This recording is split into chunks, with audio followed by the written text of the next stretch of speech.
یہ خوب سمجھ لیں کہ سورہ انعام مکی صورت ہے. ابھی تک جو ہم نے صورتیں پڑھی تھی نا، سورہ بقرہ، سورہ نساء، سورہ مائدہ، سورہ آل عمران، یہ مدنی صورتیں تھیں. ان میں احکامات بہت تھے، یعنی وراثت کے اور طلاق کے، نکاح کے، اور اس کے علاوہ بھی سود، جوا، شراب کی حرمت. بہت تفصیل سے آپ نے یہ سب باتیں پڑھی، دعوے کے حکام. تو مکہ کی جو صورتیں ہیں نا، مکہ میں جو نازل ہوئی ہیں، ان میں عقیدے کی اصلاح اور آخرت پر زیادہ توجہ ہے، ان میں موٹیویشن زیادہ ہے.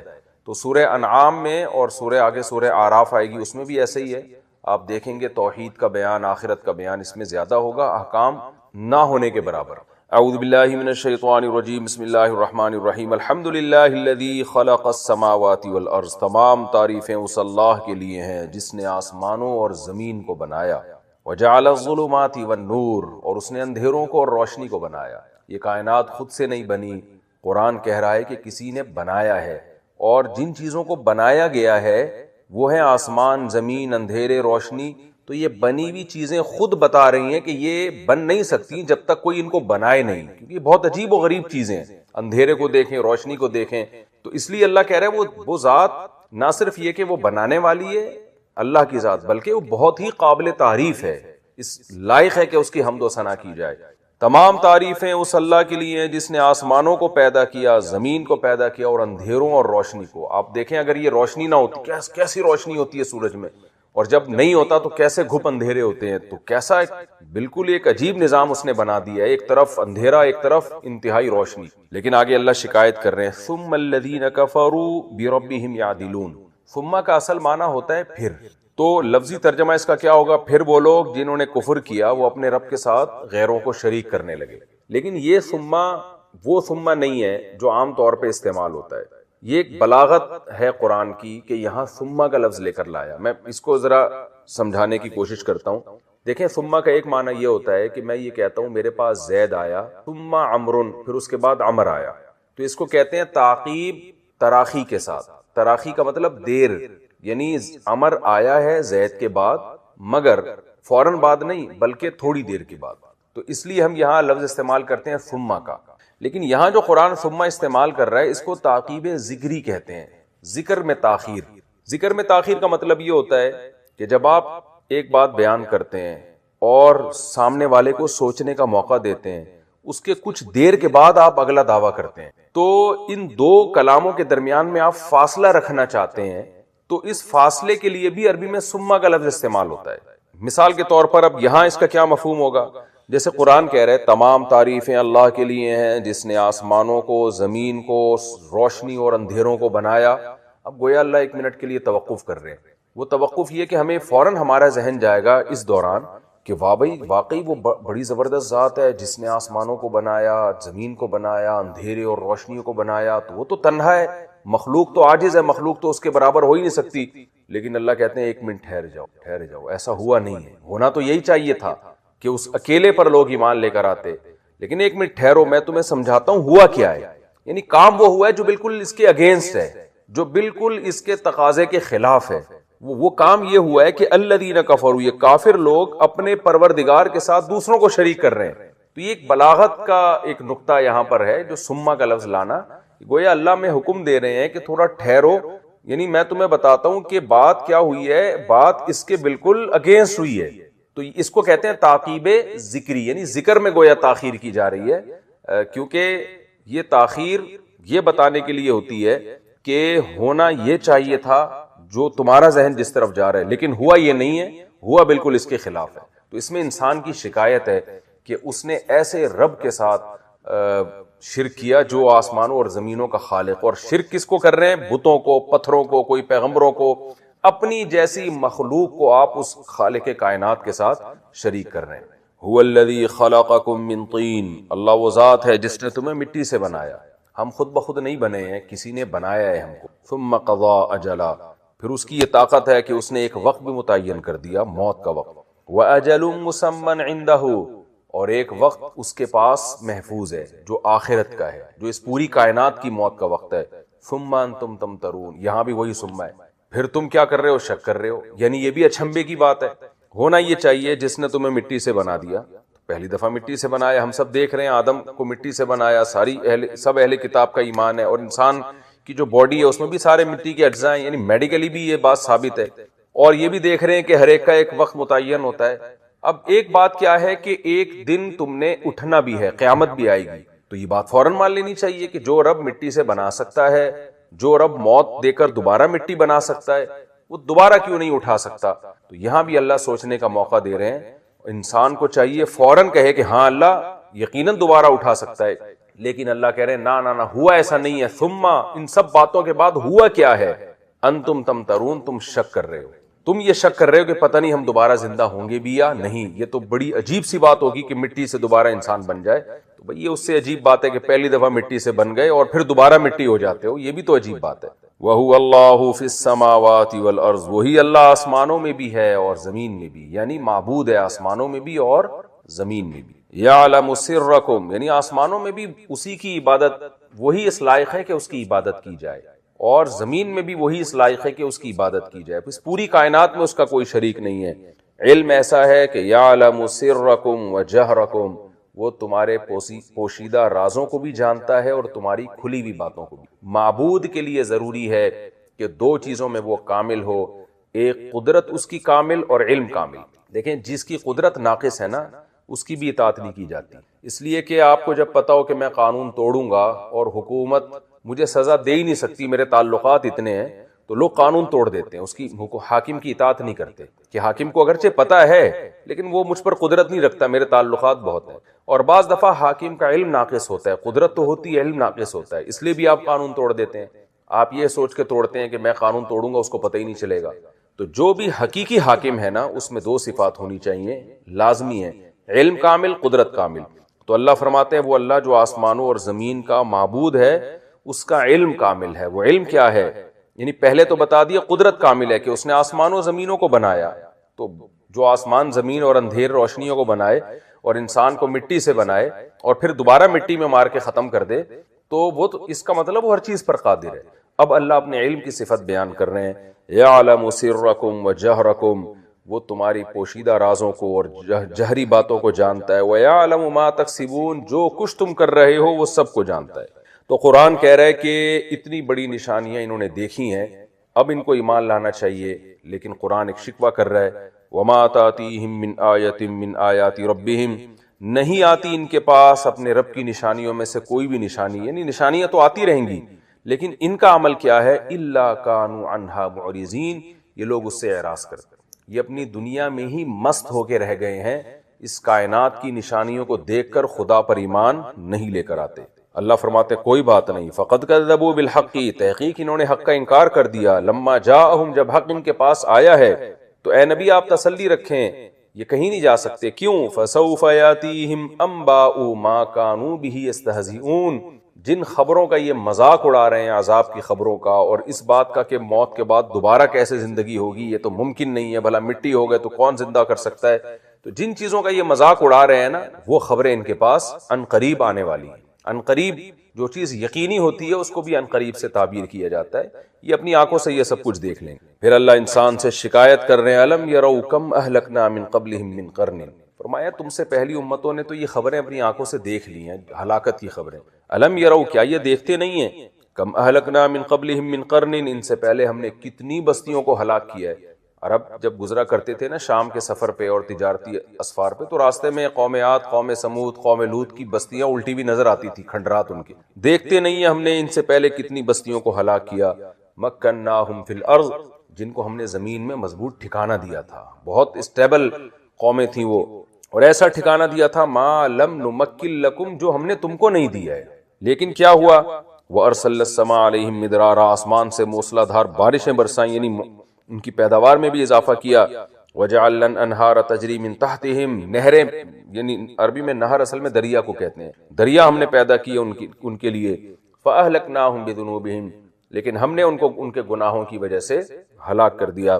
وانشأنا من بعدہم قرنا آخرین, اور ہلاک کرنے کے بعد ہم نے ان کے بعد دوسری قوموں کو پیدا کیا. وَلَوْ نَزَّلْنَا عَلَيْكَ كِتَابًا فِي قِرْطَاسٍ فَلَمَسُوهُ بِأَيْدِيهِمْ, قرآن ایک نشانی ہے جس کو یہ اپنی آنکھوں سے دیکھ رہے ہیں اور اس کی بلاغت کو سن رہے ہیں پھر بھی ایمان نہیں لاتے، تو اے محمد صلی اللہ علیہ وسلم آپ تسلی رکھیں، یہ ان کی ضد ہے، قرآن میں کجی نہیں ہے۔ ہم اگر آسمان سے ان کے سامنے، کیونکہ یہ کہتے تھے فرشتہ کیوں لے کے آ رہا ہے بھائی، ہمارے سامنے آسمان سے کتاب نازل ہو، جیسے کہ یہودی جو تھے نا وہ تو کہتے تھے تورات ایک دفعہ میں نازل ہوئی ہے، تو نبی کو خواہش ہوتی تھی کہ بھئی یہ کیسا مطالبہ کر رہے ہیں، اللہ اس خواہش کو پورا کیوں نہیں کر رہا؟ تو اللہ نے فرمایا کہ اگر ہم ان پر آسمان سے کوئی تحریر، یعنی کتاب مکتوب کو کہتے ہیں، جو کاغذ میں لکھی ہوئی ہو، اور یہ کاغذ کو اپنے ہاتھوں سے چھو کے بھی دیکھ لیں، یقین کر لیں کہ نظر کا دھوکہ نہیں، آسمان سے واقعی کتاب اتری ہے، تو بھی کیا ہوگا؟ لقال الذین کفروا، جو کافر لوگ ہیں وہ یہ کہیں گے ان ھذا الا سحر مبین،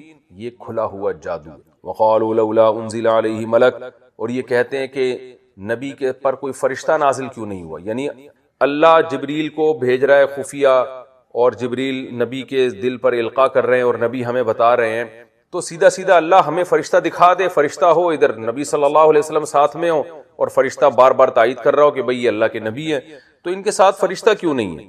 تو قرآن کہتا ہے وَلَوْ أَنزَلْنَا مَلَكًا لَقُضِيَ الْأَمْرُ، اگر ہم فرشتہ بھی نازل کر دیں نا ان کے ساتھ تو معاملہ چکا دیا۔ کیا مطلب؟ کہ فرمائشی مطالبے جب ہوتے ہیں تو فرمائشی مطالبے جب اللہ پورا کرتا ہے تو پھر اللہ کسی قوم کو مہلت نہیں دیتا۔ جیسے صالح علیہ السلام کو فرمائش کی گئی تھی کہ اونٹنی نکالیں پہاڑ سے، اللہ نے نکال دی، پھر قوم کو مہلت نہیں ملی۔ پھر تو اللہ تعالیٰ اگر تمہاری فرمائش پہ ان کے ساتھ فرشتہ اتار دے، اس کے بعد بھی ایمان نہیں لے کر آؤ گے تو لقضی الامر، تو اللہ ایک عذاب سے سب کو تباہ و برباد کر دے گا۔ بھی اللہ نے سوچنے کی مہلت دی بھی، عذاب کو ڈیلے کیا ہوا ہے۔ بہت سے لوگ ہیں آج نہیں کل ایمان لے آئیں گے، تو اللہ یہ حکمت ہے کہ اللہ تعالیٰ فرمائشی مطالبوں کو پورا نہیں کریں گے تو اس میں تمہارا نقصان ہے۔ تو فرمایا کہ وَلَوْ أَنزَلْنَا مَلَكًا لَقُضِيَ الْأَمْرُ، یعنی نبی کے جو معجزے اور دلائل اللہ نے ان کی نبوت کے لیے جو ثابت کیے ہیں، انہی کو دیکھ کر نبی پر ایمان لے آؤ، قرآن کو دیکھ کر ایمان لے آؤ، نبی کی تعلیمات کو دیکھ کر ایمان لے آؤ، اور جو دیگر معجزے ان کو دیکھ کر ایمان لے آؤ۔ تو ایک حکمت تو اللہ نے یہ بیان کی کہ اس لیے ہم فرشتہ نازل نہیں کرتے کہ ثم لا ينظرون، پھر ان کو مہلت نہیں ملے گی۔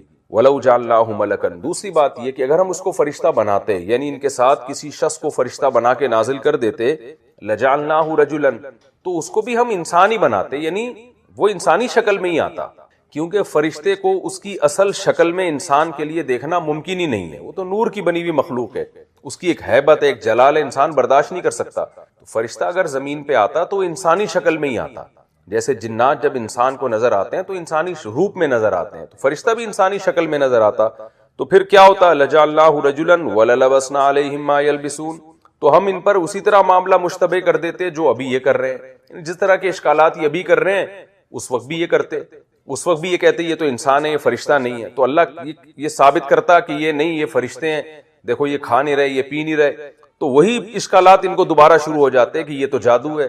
تو یعنی جتنے پیغمبر صلی اللہ علیہ وسلم کی سچائی کے لیے معجزات ضروری تھے وہ اللہ نے ثابت کر دی، تو اب ان کے مطالبے پورا کریں گے، تو جس نے نہیں ماننا وہ فرشتہ دیکھ کے بھی نہیں مانے گا۔ خلاصہ کلام کا یہ نکلا وَلَقَدِ اسْتُهْزِئَ بِرُسُلٍ مِّن قَبْلِكَ، ہے نبی آپ سے پہلے بھی پیغمبروں کے ساتھ مذاق اڑایا گیا ہے، فَحَاقَ بِالَّذِينَ سَخِرُوا مِنْهُمْ مَا كَانُوا بِهِ يَسْتَهْزِئُونَ، جو مذاق اڑایا کرتے تھے جس چیز کا مذاق اڑاتے تھے اسی مذاق نے ان کو گھیر لیا، یعنی وہ اس عذاب کا مذاق اڑایا کرتے تھے اسی عذاب نے ان کو گھیر لیا۔ تو آپ کی قوم کو بھی چاہیے کہ وہ اللہ کے عذاب سے ڈرے۔ یہ سورہ انعام کا پہلا رکوع تھا، اس کا میں نے بتایا ان میں احکام بہت کم ہیں، چونکہ مکی آیتیں، ان میں آخرت کی باتیں، توحید کی باتیں زیادہ ہیں۔ اللہ نے اس میں پہلے اپنی قدرت کو بیان کیا اور پھر انسان سے شکایت کی ہے کہ ایسے طاقتور بادشاہ کے ساتھ لوگ شریک کرتے ہیں۔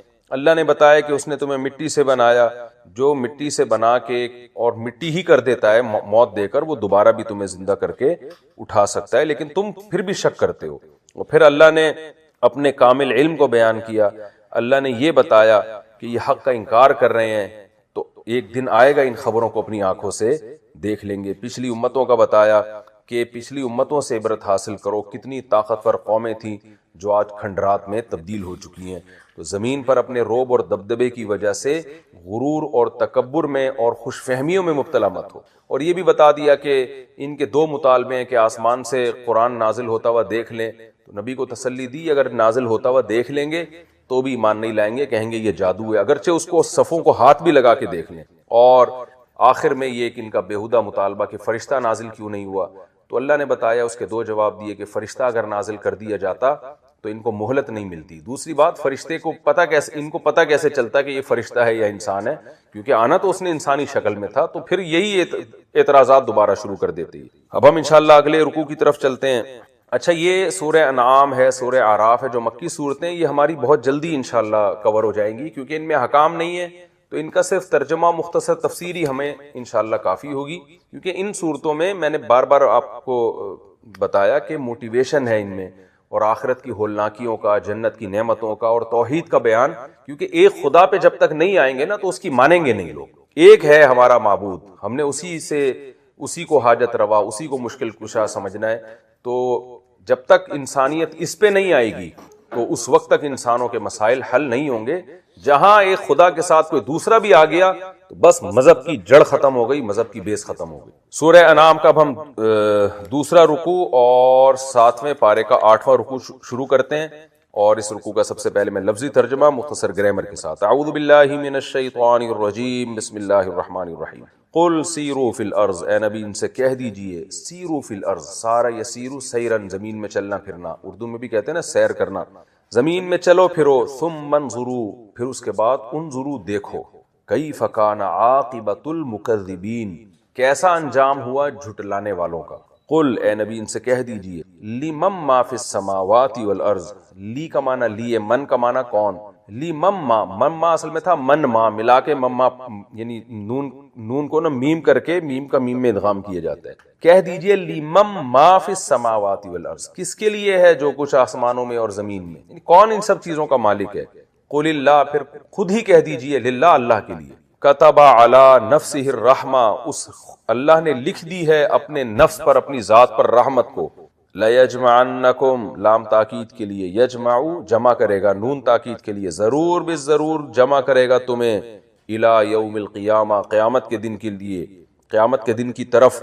لا ریب فیہ, جس میں کوئی شک نہیں ہے, یعنی جس کے واقع ہونے میں کوئی شک نہیں ہے. الذین, وہ لوگ, خسروا انفسہم, جو اپنے ذات کی طرف سے خسارے میں پڑ گئے.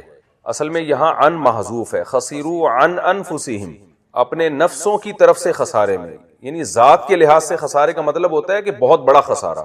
تو اپنی ذات کے لحاظ سے جو لوگ خسارے میں پڑ گئے, فہم لا یؤمنون, یہ ہیں وہ لوگ جو ایمان نہیں لے کر آتے. وَلَهُ مَا سَكَنَ فِي اللَّيْلِ, اسی اللہ کے لیے ہے وہ کچھ جو رات میں ٹھہرتا ہے. وَاللَّيْلِ فی اللیل والنہار, اور جو دن میں ٹھہرتا ہے, یعنی جو دن اور رات میں رہنے والی چیزیں ہیں. سکونت کہتے ہیں نا ٹھہرنے کو, اس مکان میں فلاں نے سکونت اختیار کی ہوئی ہے. تو جو بھی رات میں ٹھہرنے والی اور دن میں رہنے والی چیزیں ہیں وہ سب اسی کی ہیں. وَهُوَ السَّمِيعُ الْعَلِيمُ, اور وہ سننے والا اور جاننے والا ہے. قل, اے نبی کہہ دیجئے, اغیر اللہ اتخذ ولیا, کیا اللہ کے غیر کو میں ولی ٹھہرا لوں, کیا اللہ کے علاوہ کو میں اتخذو ٹھہرا لوں ولی, دوست. فاطر السماوات والارض, جو آسمانوں کا اور زمین کا پیدا کرنے والا ہے. فطرت پھاڑنے کو بھی کہتے ہیں, یہ جو نیچر ہے نا, نیچر, اس کو عربی میں فطرت کہتے ہیں. اس لیے کہتے ہیں کہ اصل میں یہ فطارہ یفطرو کا معنی ہوتا ہے کسی بھی چیز میں کریک پیدا کر دینا, پھٹن پیدا کر دینا. تو اسی وجہ سے عربی میں ناشتے کو بھی فطور کہتے ہیں. کہ کیا ہوتا ہے, آپ کا جو آپ فاسٹنگ پہ تھے نا, بھوکے پیاسے تھے, تو اس نے اس فاسٹنگ کو توڑ دیا. اور قرآن میں آتا ہے اذا السماء انفطرت, جب آسمان پھٹ جائے گا. تو فطرت کو فطرت اس لیے کہتے ہیں کہ انسان کو اس پہ ڈھالا گیا ہے, یعنی جس طبیعت پہ انسان کو گویا توڑ کے پھاڑ کے ڈھالا گیا ہے نا جس سانچے میں, تو اس سانچے کو انسان کی نیچر اور فطرت کہا جاتا ہے. یعنی اس میں یہ ایک قسم کی مناسبت ہے. جب بھی آپ کوئی چیز کسی خاص سانچے میں ڈھالتے ہیں تو ظاہر اس کو توڑنا پڑتا ہے, کریک کرنا پڑتا ہے, مختلف جگہوں سے اس کو ایڈجسٹ کرنا پڑتا ہے. تو اس لیے فطرت کو فطرت کہا جاتا ہے کہ یہ وہ سانچہ ہے جس میں انسان توڑ کے یعنی جوڑ توڑ کر کے ایڈجسٹ کر کے ڈھالا گیا ہے. تو فاطر السماوات والارض کا مطلب کیا ہوا, جو آسمانوں اور زمینوں کو ابتدان پیدا کرنے والا ہے. تو ابتدان بھی جب کوئی جو چیز بنتی ہے تو اس کو بھی یعنی اس کی طبیعت پہ بنایا جاتا ہے نا، اس کی نیچر پہ بنایا جاتا ہے، تو ابتدان پیدا کرنے والے کے لیے بھی یہ فاطر کا لفظ استعمال ہوتا ہے۔ وَهُوَ يُطْعِمُ، اور وہ ذات ہے، یطعم، اطعم یطعم، اطعامن کا معنی کھلانا، وہ کھلاتا ہے، ولا یطعم، اور اسے کھلایا نہیں جاتا۔ قل اے نبی کہہ دیجئے، انی امرتو، انی اصل میں تھا اننی، مجھے حکم دیا گیا ہے، امرتو ضربتو کی طرح، امر کیا گیا ہے مجھے، ان اکونا، کہ ہو جاؤں میں، اول من اسلم، جو بھی فرما بردار بنے ان میں سب سے پہلے، میں سب سے پہلا بن جاؤں، یعنی سب سے پہلے فرما بردار بننے کا مجھے حکم دیا گیا ہے۔ اسلم یسلم، اسلامن کا معنی فرما بردار بننا۔ ولا تکونن، اور مجھے حکم دیا ہے کہ لا تکونن، کہ آپ نے ہرگز نہیں ہونا، من المشرکین، شرک کرنے والوں میں سے۔ قل اے نبی آپ کہہ دیجئے، انی اخاف، میں اس بات کا خوف رکھتا ہوں، ان عصیت ربی، کہ اگر میں نافرمانی کروں اپنے رب کی، تو کس بات کا خوف رکھتا ہوں؟ عذاب یوم عظیم، ایک بڑے دن کے عذاب کا خوف رکھتا ہوں۔ من یصرف عنہ یومئذ، من وہ شخص، یصرف عنہ، جس سے پھیر لیا جائے، صرف یصرف کا معنی پھیرنا، یصرف پیسو وائس، جس سے پھیر لیا جائے، کیا یعنی عذاب پھیر لیا جائے، یومئذ، جس دن ایسا ہوگا، جس دن عذاب آئے گا، تو وہ شخص جس سے عذاب کو پھیر لیا جائے، فقد رحمہ، تو تحقیق رحم کیا اس پر اللہ نے، ہو کا معنی اس شخص پر، رحیمہ کا معنی رحم کیا، یعنی کس نے کیا؟ اللہ نے، یعنی جس شخص سے عذاب پھیر لیا جائے اس دن، تو وہ تحقیق وہ ایسا شخص ہے جس پر اللہ نے رحم کر دیا۔ وَذَلِكَ الْفَوْزُ الْمُبِينُ، اور یہ واضح کامیابی ہے۔ وَإِن يَمْسَسْكَ اللَّهُ بِضُرٍّ، مَسَّ يَمَسُّ اصل میں تھا مسیسا یمسسو، مس کرنا، چھونا، اور اگر اللہ چھوئے تجھے، بِضُرٍّ کسی نقصان کے ساتھ، فَلَا كَاشِفَ لَهُ، تو کوئی اس نقصان کو کھولنے والا یعنی دور کرنے والا نہیں، إِلَّا هُ، مگر وہی اللہ۔ وَإِن يَمْسَسْكَ بِخَيْرٍ، اور اگر وہ تجھے چھو لے کسی خیر کے ساتھ، یعنی اللہ تمہیں کوئی فائدہ پہنچانا چاہے، فَهُوَ عَلَى كُلِّ شَيْءٍ قَدِيرٌ، تو وہ اللہ ہر چیز پر قدرت رکھتا ہے، یعنی اس خیر کو بھی پھر کوئی دور نہیں کر سکتا۔ وَهُوَ الْقَاهِرُ، وہی اللہ غالب ہے، قہر کہتے ہیں غلبے کو، وہ اللہ غالب ہے، فوق عبادہ، اپنے بندوں کے اوپر، وَهُوَ الْحَكِيمُ، وہ حکمت والا ہے، الخبیر، اور اپنے بندوں کے اعمال سے باخبر ہے۔ قل اے نبی کہہ دیجئے، ای شیء اکبر شہادتن، کون سی چیز زیادہ بڑی ہے ازرو شہادت کے، یعنی کون سی چیز، یہاں کون سی چیز سے مراد، یہاں ایک لفظ محذوف ہے، یعنی کس کی شہادت، کون سی ذات ایسی ہے کہ جس کی شہادت زیادہ بڑی ہے؟ قل اللہ، آپ کہہ دیجئے اللہ کی شہادت ہے، یعنی کون سی چیز شہادت کے اعتبار سے زیادہ بڑی ہے؟ کس کی شہادت؟ اے نبی آپ کہہ دیجئے اللہ کی، یعنی اللہ کی شہادت سے بڑی شہادت کس کی ہو سکتی ہے؟ یہ مفہوم ہے اس آیت کا۔ شہید بینی و بینکم، وہ اللہ گواہ ہے میرے اور تمہارے درمیان۔ وَأُوحِيَ إِلَيَّ هَذَا الْقُرْآنِ، اور وحی کی گئی ہے میری طرف اس قرآن کی، کیا وحی کی گئی ہے؟ لِأُنذِرَكُمْ، کہ میں تمہیں ڈراؤں، انذر ينذر، انذارن کا معنی ڈرانا، لِأُنذِرَكُمْ بِهِ، کہ میں تمہیں ڈراؤں اس قرآن کے ذریعے، وَمَنْ، اور اس شخص کو بھی، بلغا، جس کے پاس یہ قرآن پہنچے، بلغ یبلغ بلوغاً، پہنچنا، کہ یہ قرآن جہاں جہاں پہنچے گا تو میری ذمہ داری اس قرآن کے ذریعے میں تمہیں ڈراؤں، تو قیامت تک جس کو بھی قرآن پہنچے گا، جس کے پاس بھی قرآن کی آیتیں پہنچے گی، اسے اللہ کے عذاب سے ڈرایا جا رہا ہے، اور نبی اس قرآن کے ذریعے لوگوں کو ڈرا رہے ہیں کہ اللہ کی نافرمانی سے بچ جاؤ۔ اِنَّکُمْ، آ کا معنی کیا، اِنَّا کا معنی اِنَّا، کم کا معنی تم، اِنَّکُمْ، کیا تم اس بات کی، کیا تم، لتشہدون، گواہی دیتے ہو، ان مع اللہ آلہۃ اخری، کہ اللہ کے ساتھ بھی دوسرے معبود ہیں، الہ کی جمع الہہ، یعنی اے نبی یہاں قل محذوف ہے کہ اے نبی آپ ان سے پوچھئے، قل لا اشہد، پھر اے نبی آپ کہہ دیجئے کہ میں گواہی نہیں دیتا اس بات کی، قل بلکہ آپ یہ کہہ دیجئے، انما هو الہ واحد، کہ الہ تو صرف ایک وہ معبود ہے، ایک الہ ہے، واننی بریء، اور میں بری ہوں، مما اصل میں تھا منما، ان معبودوں سے، تشرکون، جن کو تم شریک کر رہے ہو اللہ کے ساتھ، الذین آتیناہم الکتاب، وہ لوگ جن کو ہم نے کتاب دی، یعرفونہ، اس نبی کو پہچانتے ہیں، کما ایسے، یعرفون ابناءہم، جیسے اپنے بیٹوں کو پہچانتے ہیں، الذین خسروا انفسہم فہم لا یؤمنون، وہ لوگ جو اپنے ذات کی طرف سے خسارے میں پڑے ہوئے ہیں، وہ ایمان نہیں لے کر آتے۔ یہ اس رکوع کا لفظی ترجمہ ہو گیا، اس کی ہم تفسیر کرتے ہیں، بہت مختصر رکوع ہے، مختصر تفسیر ہے، اور میں نے بتایا کہ یہ انشاءاللہ ہماری صورت پہلی صورتوں کی نسبت ذرا تیزی سے چلے گی. قل سیروا فی الارض ثم انظروا کیف کان عاقبۃ المکذبین، اے نبی ان سے کہہ دیجئے کہ زمین میں چلو پھرو اور دیکھو جن لوگوں نے انکار کیا تھا ان کا انجام کیسا ہوا. عرب میں نا یہ واقعات تواتر کے ساتھ چلے آ رہے تھے کہ یہ قوم لوط ہے، یہ قوم عاد ہے، یہ باپ دادا سے سلفن و خلفن سنتے چلے آ رہے تھے. تو اللہ نے کہا یہ چیزیں تمہاری نظروں سے اوجھل ہو گئی ہیں تو جاؤ دوبارہ سفر کر کے دیکھو کیسا برے لوگوں کا انجام ہوا. قل لمن ما فی السماوات والارض، اے نبی آپ ان سے پوچھئے بتاؤ کون ہے جو زمین آسمان کا مالک ہے. تو عربوں سے جب بھی پوچھا جاتا تھا وہ مانتے تھے کہ ایک خدا ہے جس نے اس کائنات کو بنایا. آج بھی آپ کسی مشرک سے پوچھیں وہ کہے گا ایک نے بنایا. تو اس پر سب کا اتفاق ہے کہ خالق ایک ہے. گڑبڑ یہ کرتے ہیں کہ وہ بھی مشکل کشا ہے، وہ بھی حاجت روا ہے، وہ بھی مسئلے حل کر دے گا، وہ بھی حل کر دے گا.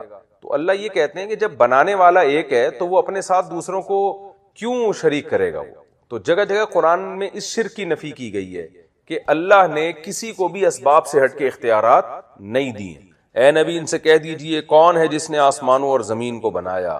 قل للہ، پھر خود ہی کہہ دیجئے کہ اللہ ہی کے لیے. یعنی یہ جواب اگر دینے میں تاخیر کرتے ہیں آپ ان کو بتائیں اور یہ اس جواب کا انکار نہیں کریں گے تو ظاہر ہے اس سے شرک کی نفی ہوتی ہے. جس نے بنایا ہے تو وہ وحدہ لا شریک لہ ہے. جب مانتے ہو کہ ایک نے بنایا ہے تو جو حق اس کا ہے وہ دوسروں کو نہ دو. کتب علی نفسہ الرحمہ، یہ بھی بتا دیجئے کہ اس نے اپنی ذات پر رحمت کو واجب کر لیا. یعنی جو شرک تم سے اب تک ہو چکا ہے توبہ کر لو گے تو وہ معاف کر دے گا کیونکہ اس نے رحمت کو اپنے اوپر لازم کر لیا ہے. لَيَجْمَعَنَّكُمْ إِلَىٰ يَوْمِ الْقِيَامَةِ لَا رَيْبَ فِيهِ، وہ ضرور بھی ضرور تمہیں قیامت کے دن جمع کرے گا جس قیامت کے واقع ہونے میں کوئی شک نہیں ہے. کیا مطلب؟ اگر توبہ نہیں کرتے تو قیامت کے دن تمہیں سزا ملے گی. اور الذین خسروا انفسہم، وہ لوگ جو اپنی ذات کی طرف سے نقصان میں پڑے ہوئے ہیں، فہم لا یؤمنون، وہ ایمان نہیں لے کر آئیں گے. یعنی جو ایمان نہیں لے کر آ رہا حقیقی خسارے میں تو وہ ہے. لوگ کہتے ہیں نا اپنی ذات ہی کو نقصان پہنچا رہا ہے یہ، تو اس سے تمہیں دنیا کی کچھ منفعتیں مل جائیں گی لیکن حقیقت میں ایسے لوگ خسارے میں جا رہے ہیں. وَلَهُ مَا سَكَنَ فِي اللَّيْلِ وَالنَّهَارِ، جو کچھ دن اور رات میں رہتا ہے. یعنی ظاہر ہے پوری مخلوق دن کوئی دن میں رہتی ہے، کوئی رات میں رہتی ہے. یہ اصل میں یہ بیان کرنے کے لیے کہ 24 گھنٹے، کیونکہ ہم جب کہتے ہیں نا دن رات فلاں کا یہی کام ہے، کیا مطلب 24 گھنٹے یہی کام ہے. تو اس کائنات میں جتنا بھی ٹائم ہے اس ٹائم کے دوران جو چیزیں بھی زمین اور آسمان میں قرار پکڑی ہوئی ہیں وہ تمام چیزوں کا مالک اور ان تمام مخلوقات کا مالک تن تنہا اللہ ہے. وَهُوَ السَّمِيعُ، اور صرف مالک نہیں ہے بلکہ سب کو سن بھی رہا ہے. العلیم، سب کے حالات سے باخبر بھی. قل اغیر اللہ اتخذ ولیا، کیونکہ نبی صلی اللہ علیہ وسلم کا یہ مکی صورتیں ہیں نا، تو مکہ میں آپ کا صبح و شام مشرکین مکہ سے آپ کی بحث ہو رہی تھی صبح و شام، اور ایک ہی ٹاپک پر بات چل رہی تھی، ایک ہی ٹاپک پر کہ ایک خدا کو مانو. کیونکہ جب تک اس طرف نہیں آئیں گے تو باقی حکام کو فالو نہیں کریں گے. تو صبح و شام اسی پہ بحث چل رہی تھی. اس لیے بہت زیادہ اس میں قرآن میں مکالمہ ہے کہ آپ جواب میں یہ کہیں، وہ سوال میں یہ کہتے ہیں تو آپ جواب میں یہ کہیں، وہ یہ اعتراض کرتے ہیں تو آپ یہ جواب دیں. تو مکی صورتیں میں آپ کو زیادہ تر اسی قسم کا مضمون ملے گا. قل، اے نبی آپ ان سے کہہ دیجئے اغیر اللہ اتخذ ولیا فاطر السماوات والارض، بھلا میں اللہ کے علاوہ کسی کو ولی دوست بنا لوں جو آسمان اور زمین کا پیدا کرنے والا ہے. تو مانتے ہو اس نے آسمان زمین پیدا کیا تو میں اس کو بنا لوں، یہ 360 بتوں کو اپنا دوست بناؤں میں اس خدا کو چھوڑ کر. وَهُوَ يُطْعِمُ، وہ کھلاتا بھی ہے، وَلَا يُطْعَمُ، اور اس کو کھلایا نہیں جاتا. جبکہ تمہارے معبود تو ایسے ہیں کہ جن کو تم خود کھلاتے ہو جا کے. قُلْ إِنِّي أُمِرْتُ أَنْ أَكُونَ أَوَّلَ مَنْ أَسْلَمَ، اور اے نبی آپ ان سے یہ بھی کہہ دیجئے کہ میں جس خدا کا پیغمبر ہوں نا تو سب سے پہلے میں اپنے آپ کو ان احکام کا پابند بنا رہا ہوں جو احکام میں تمہیں دے رہا ہوں. آج آپ نے دیکھا ہوگا بہت سے پیر و مرشد ایسے ہیں دوسروں کو تبلیغ کرتے رہتے ہیں، خود اس پر عمل نہیں کرتے. تو نبی کو حکم دیا گیا کہ آپ یہ بتا دیں کہ مجھے بھی خطرہ ہے کہ میں اگر خدا کی نافرمانی کروں گا تو مجھے بھی عذاب ہوگا. میں بھی تمہاری طرح کی ایک مخلوق ہوں، اللہ کا بندہ ہوں، تو میں خود بھی تو اپنے آپ کو مشکلات میں ڈال رہا ہوں. قل انی امرت، اے نبی ان سے کہہ دیجئے کہ مجھے حکم دیا گیا ہے نکون اول من اسلم، کہ سب سے پہلے تو میں فرما بردار بنوں. جس بات کا میں تمہیں آرڈر کر رہا ہوں سب سے زیادہ اور سب سے پہلے میں خود اس پر عمل کر رہا ہوں. ولا تکونن من المشرکین، اور مجھے یہ حکم دیا گیا ہے لا تکونن من المشرکین، کہ آپ ہرگز شرک کرنے والوں میں نہ ہوں. قل انی اخاف، اے نبی ان سے کہہ دیجئے مجھے خوف ہے ان عصیت ربی، کہ اگر میں اپنے رب کی نافرمانی کروں گا تو کس بات کا خوف ہے؟ عذاب یوم عظیم، بہت بڑے دن کے عذاب کا خوف ہے. تو میں بھی اللہ کا بندہ ہوں، میں تمہیں اپنی طرف نہیں بلا رہا، میں تمہیں خالق کائنات کی طرف بلا رہا ہوں۔ من یصرف عنہ یومئذ، جس دن اللہ کا عذاب آئے گا، اس دن جس سے عذاب کو پھیر لیا جائے، فقد رحمہ، تو وہ ایسا شخص ہے کہ تحقیق اللہ نے اس پر رحم کر دیا۔ وذالک الفوز المبین، اور یہ بہت واضح کامیابی ہو۔ وَإِن يَمْسَسْكَ اللَّهُ بِضُرٍّ، چونکہ نبی صلی اللہ علیہ وسلم کو عذاب دینے کی کوشش کرتے تھے، تکلیفوں میں ڈالنے کی کوشش کرتے تھے، تو اللہ پیغمبر کو ساتھ ساتھ تسلیاں بھی دے رہے کہ اے نبی، اگر اللہ آپ کو کوئی تکلیف پہنچانے کا ارادہ کر لے، فلا کاشف لہ، وہ تکلیف پھر کوئی دور نہیں کر سکتا۔ یعنی اگر آپ ان مشرکین کی دعوت سے متاثر ہو کر ان کی باتوں میں آ کے اپنی دعوت میں اگر آپ نے لچک پیدا کر لی، یہ سوچ کے کہ میں ان کی تکلیف سے بچ جاؤں، تو سوچیں کہ اگر اللہ نے تکلیف دینے کا ارادہ کر لیا نا آپ کو، تو پھر آپ کو اس تکلیف سے کوئی نہیں بچا سکتا۔ وَإِن يَمْسَسْكَ بِخَيْرٍ، اور اگر اللہ آپ کے ساتھ خیر کا ارادہ کرے، آپ دعوت کے کام کو علی وجہ الکمال ادا کرتے رہیں، ان کی طرف سے جو اذیتیں آ رہی ہیں ان کو برداشت کرتے رہیں، کیونکہ اللہ اگر آپ کے ساتھ خیر کا ارادہ کرے گا تو فَهُوَ عَلَى كُلِّ شَيْءٍ قدیر، اللہ ہر چیز پر قدرت رکھتا ہے، تو کوئی اس خیر کو روک نہیں سکتا۔ تو اس میں اشارہ کر دیا کہ آپ اصل اللہ کی غلامی اختیار کریں، مخلوق کی فکر آپ چھوڑ دیں، مخلوق سے آپ کو کوئی نقصان نہیں ہو۔ وَهُوَ الْقَاهِرُ فَوْقَ عِبَادِهِ، اللہ غالب ہے اپنے بندوں پر، وَهُوَ الْحَكِيمُ، اور وہ حکمت والا ہے، الخبیر، باخبر ہے۔ کیا مطلب؟ جب اللہ غالب ہے تو نافرمانوں کو فوراً عذاب کیوں نہیں دیتا؟ تو اللہ بتا رہے ہیں کہ اس لیے عذاب نہیں دیتا کہ قدرت کے باوجود وہ حکمت والا ہے، دنیا آزمائش کے لیے بنائی ہے اس نے، الخبیر ہے، باخبر۔ عذاب نہ آنے سے یہ نہ سمجھو کہ اسے پتہ ہی نہیں ہے کہ کیا ہو رہا ہے، کون مان رہا ہے، کون نہیں مان رہا، نہ نہ نہ، باخبر ہے، سب کچھ پتہ ہے، پھر بھی خاموش ہے، اس لیے کہ اس کی حکمت کا تقاضا ہے کہ ثواب اور عذاب کے لیے اس نے ایک دن متعین کر دیا۔ قل ای شیء اکبر شہادہ، بعض مشرکین یہود کے پاس جا کے کہتے تھے کہ تم گواہی دو کہ محمد صلی اللہ علیہ وسلم اللہ کے رسول ہیں۔ یہود تو ظاہر ہے چند یہودیوں نے تو گواہی دی، میجورٹی گواہی نہیں دیتی تھی، چھپاتے تھے آیات کو۔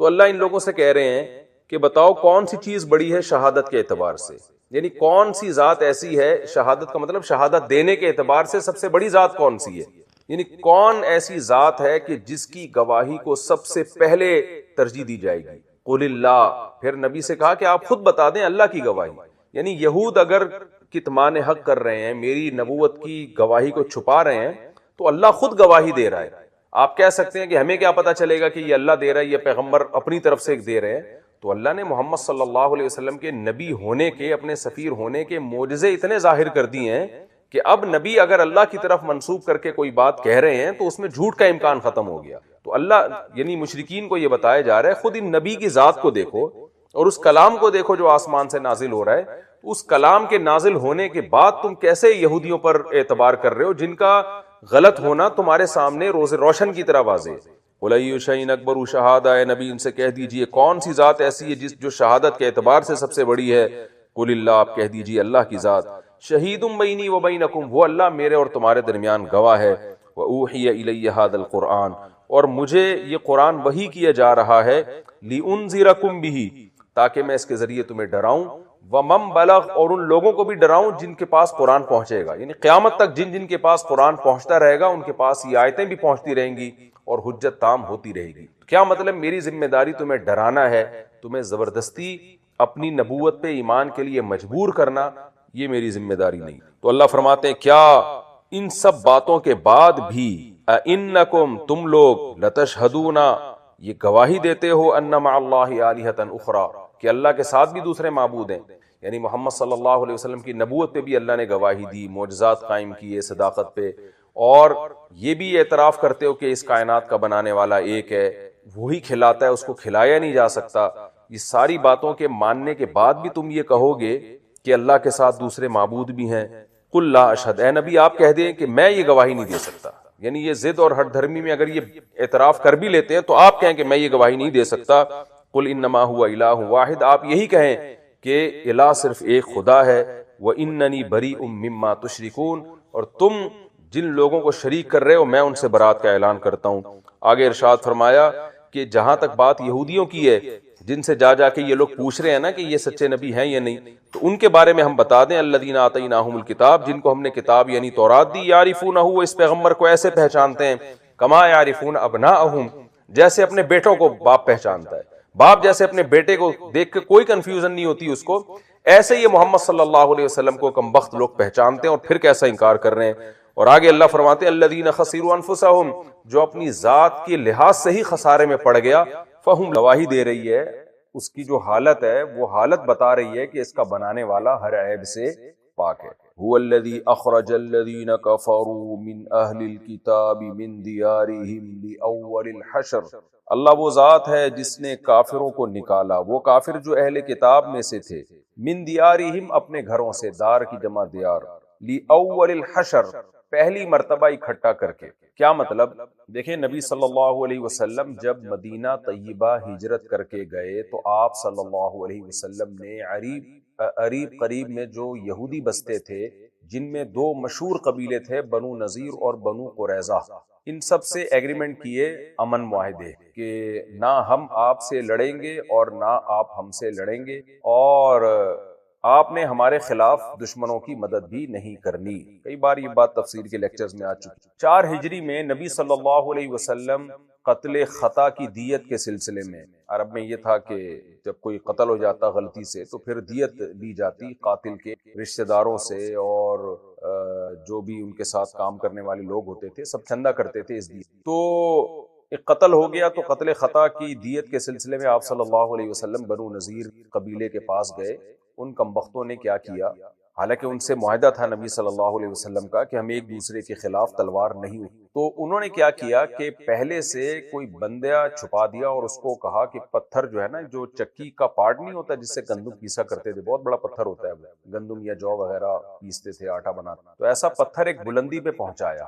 انہیں معلوم تھا کہ جب نبی صلی اللہ علیہ وسلم آئیں گے تو یہاں آپ تشریف فرما ہوں گے، یہاں ہم آپ کو بٹھائیں گے، تو اور اوپر سے جو شخص تھا اس کو آرڈر دیا کہ وہ پتھر گرا دے تاکہ نبی صلی اللہ علیہ وسلم کی موت واقع ہو۔ آپ صلی اللہ علیہ وسلم کو وحی کے ذریعے اللہ نے علم دے دیا، اور آپ صلی اللہ علیہ وسلم اس پتھر کے گرنے کے باوجود آپ پر وہ نہیں لگا اور آپ صلی اللہ علیہ وسلم بچ گئے۔ لیکن آپ صلی اللہ علیہ وسلم نے بنو نذیر سے کہہ دیا کہ تم نے معاہدے کی خلاف ورزی کی ہے۔ اصولی طور پر تو مسلمانوں کے لیے حلال تھا کہ چڑھائی کر دیتے، ان کو قتل کر دیتے سب کو، لیکن نبی صلی اللہ علیہ وسلم نے بنو نذیر کو 10 دن کی مہلت دے دی کہ ہم تمہیں قتل نہیں کرتے، 10 دن کی مہلت ہے، تم یہ علاقہ چھوڑ کے چلے یہاں سے۔ اب ہوا یہ کہ بنو نذیر جو تھے ان کو، کیونکہ یہودی تھے اور عبداللہ ابن ابی وہ مشہور منافق تھا، اور اس جیسے اور بھی کچھ منافقوں کے سردار، انہوں نے بنو نذیر سے کہا کہ تمہیں علاقہ چھوڑ کے جانے کی ضرورت نہیں ہے، ہم تمہاری مدد کے لیے 2000 کا لشکر لے کے آ رہے ہیں، مسلمانوں نے اگر تم پہ اٹیک کیا تو ہم تمہاری مدد کریں گے۔ یہودی جو بنو نذیر تھے وہ ان کی باتوں میں آ گئے اور نبی صلی اللہ علیہ وسلم کو منع کر دیا کہ ہم جلا وطنی نہیں کریں گے۔ آپ صلی اللہ علیہ وسلم نے صحابہ کو حکم دیا بھائی ان کا محاصرہ کرو اور لڑائی شروع کرو۔ تو محاصرہ ہوا، یہ لوگ اپنے قلعوں کے اندر بند ہو گئے، بہت مضبوط قلعے تھے ان کے، بنو نذیر کے اور بنو قریظہ کے۔ ابھی تو بنو نذیر سے لڑائی چل رہی تھی، تو بنو نذیر جو تھے یہ اپنے مضبوط قلعوں کے اندر بند ہو گئے۔ کئی دن تک محاصرہ رہا، ان کا خیال یہ تھا کہ عبداللہ ابن ابی اپنی فوج لے کے آئے گا، 2000 کا لشکر لے کے آئے گا اور آس پاس کے جتنے بھی ہیں وہ ہماری مدد کریں گے، لیکن کوئی بھی نہیں آیا۔ تو ان کو اندازہ ہو گیا بھائی ہم کب تک قلعوں کے اندر بند بیٹھے رہیں گے۔ بالآخر مذاکرات شروع ہوئے اور نبی صلی اللہ علیہ وسلم نے دوبارہ ان کو یہ آپشن دے دیا کہ اب تم یہاں سے نکل جاؤ۔ آپ چاہتے چڑھائی کر کے ان کو قتل کر دیتے، لیکن دوبارہ آپ صلی اللہ علیہ وسلم نے ان کو یہ آپشن دیا کہ ٹھیک ہے اب تم جلا وطنی کر لو اور یہاں سے چلے۔ اچھا، اس دوران ہوا یہ تھا کہ جب صحابہ کرام نے محاصرہ کیا چاروں طرف، تو یہودیوں کو نکالنے کے لیے، پکڑنے کے لیے، جو باغ تھے نا یہودیوں کے قریب قریب میں، کھجور کے ہرے بھرے باغات تھے، ان پہ آگ لگا دی تاکہ ان کا دل جلے اور یہ دیکھیں کہ ہمارے مال ضائع ہو رہے ہیں، تاکہ یہ نکلیں جلدی اپنے قلعوں سے۔ کچھ صحابہ کا خیال یہ تھا کہ یہ درخت ہمیں نہیں جلانے چاہیے، کچھ صحابہ کا خیال یہ تھا کہ یہ درخت ہمیں جلانے چاہیے، جن کا خیال تھا جلانے چاہیے انہیں جلا دیے، اور کچھ نے کاٹ دیے درختوں کو، اور کچھ کا خیال یہ تھا کہ نہیں جلانے چاہیے، یہ بعد میں ہمارے کام آئیں گے، یا انسانی مال ہے، یا بہرحال مال کا ضیاع ہے، یہ کا کوئی فائدہ نہیں ہے، تو انہوں نے نہیں کاٹے۔ تو یہودیوں نے پھر کیا کیا کہ ٹھیک ہے بھئی ہم چلے جاتے ہیں یہاں سے، مدد کے لیے تو کوئی آیا نہیں۔ تو جب وہ جانے لگے تو اتنی ان کے دل میں ہوس کنجوسی کہ جب انسان سفر کرتا ہے نا، اور جانا بھی انہوں نے کچھ نے خیبر کی طرف تھا، کچھ نے شام کی طرف، تو اتنے لمبے سفر کے لیے انسان کیا کرتا ہے کہ بوجھ ہلکا رکھتا ہے اپنا، کہ ضروری سامان ہے لے جاؤ۔ وہ اپنے گھروں کو توڑ توڑ کے دروازے کھڑکیاں تک نکال رہے تھے اسے، اور صحابہ کرام نے بھی ان کے گھروں کو توڑا، یعنی وہ تاکہ جو ہے نا ان کو وہ جلدی نکلیں یہاں سے۔ تو کیا کر رہے تھے، گھروں کو توڑ توڑ کے جو دروازے اور کھڑکیوں کی کواڑیں ہیں، لکڑی ہے، وہ بھی نکال رہے تھے، اور خود ان کو افسوس بھی ہو رہا تھا کہ ہم اپنے ہاتھوں سے اپنے بنائے ہوئے گھروں کو مسمار کر رہے ہیں۔ تو یہ پورا واقعہ اللہ تعالیٰ نے، اس واقعے کا جو بہت بڑا حصہ ہے یہ سورہ حشر میں اللہ نے بیان فرمایا، تو اسی کا یہاں پہ تذکرہ ہے۔ پھر یہ لوگ نکل گئے، کچھ خیبر چلے گئے اور کچھ شام کی طرف چلے گئے، اور پھر حضرت عمر رضی اللہ تعالی عنہ کا جب دور حکومت آیا تو آپ نے ان کو خیبر سے جو بچے کچھے یہودی تھے ان کو بھی جلا وطن کر دیا، اور سب کو شام کی طرف آپ رضی اللہ عنہ نے بھیج دیا۔ اسی کا تذکرہ ہے اس میں۔ اللہ فرماتے ہیں هو الذی اخرج الذین کفروا من اہل الکتاب، اللہ وہ ذات ہے جس نے اہل کتاب میں سے کافروں کو، جو اہل کتاب کے کافر ہیں یعنی یہود ہیں، ان کو نکالا من دیارہم اپنے گھروں سے، لاول الحشر، یہ لام توقید کے لیے آتا ہے، وقت اور مدت بیان کرنے کے لیے آتا ہے۔ لاول الحشر یعنی وقت اول الحشر، حشر کہتے ہیں جمع کرنا، اول کا مطلب پہلا، یعنی جمع پہلا اکٹھا کرنے کے وقت میں۔ تو اللہ نے نکالا پہلی دفعہ اکٹھے کرنے کے وقت میں، یعنی اکٹھا، اس کا آسان ترجمہ کیا ہوگا، پہلی دفعہ اکٹھا کر کے نکالا ہوگا، یعنی سب قلعوں میں بند ہو گئے اور سب ایک جگہ اکٹھے ہو گئے، ایک دفعہ اکٹھا کر کے ان کو یہاں سے نکال دیا، پہلی دفعہ نکال دیا۔ اب یہ پہلی دفعہ میں اشارہ ہے کہ دوبارہ بھی نکالا جائے گا، لیکن پہلی دفعہ کا مطلب لازمی یہ نہیں ہوتا کہ دوسری دفعہ بھی کوئی کام ہوگا۔ ہم کہتے ہیں نا یہ پہلی دفعہ پاس ہوا ہے، تو ہو سکتا ہے دوسری دفعہ ہو ہی نہ پاس، تو جو کام فرسٹ ٹائم ہوتا ہے اس کو بھی پہلی دفعہ کہا جاتا ہے۔ تو یہ کام فرسٹ ٹائم ہوا تھا، کیونکہ یہود کے ساتھ ایسا نہیں ہوا۔ مدینہ میں وہ اتنے مضبوط قلعوں میں تھے اور اتنے عرصے سے یہاں رہتے آ رہے تھے، ان کی معیشت اتنی مضبوط، ان کی اتنی زمینیں، ان کا سرداری نظام اتنا طاقتور تھا، یہ تصور بھی نہیں کر سکتے تھے ان مضبوط قلعوں سے ہمیں کوئی نکال سکتا ہے۔ اس لیے اللہ نے فرمایا پہلی دفعہ ان کو یہاں سے اکٹھا کر کے نکالا گیا، لیکن اس میں اشارہ تھا کہ یہ ایک اور دفعہ ہوگا یہ عمل، کیونکہ پہلی میں اشارہ بہرحال ہوتا ہے کہ اللہ اس کو پہلی کے لفظ سے تعبیر اس لیے کر رہے ہیں کہ یہ دوبارہ بھی ہوگا۔ تو دوسری بار یہ پھر حضرت عمر رضی اللہ تعالی عنہ کے دور میں ہوا کہ آپ نے حکم دیا کہ خیبر سے بھی ان کو جلا وطن کیا جائے۔ ما ظننتم ان یخرجوا، اللہ کہتے ہیں تم نہیں سوچ سکتے تھے کہ یہ نکلیں گے یہاں سے۔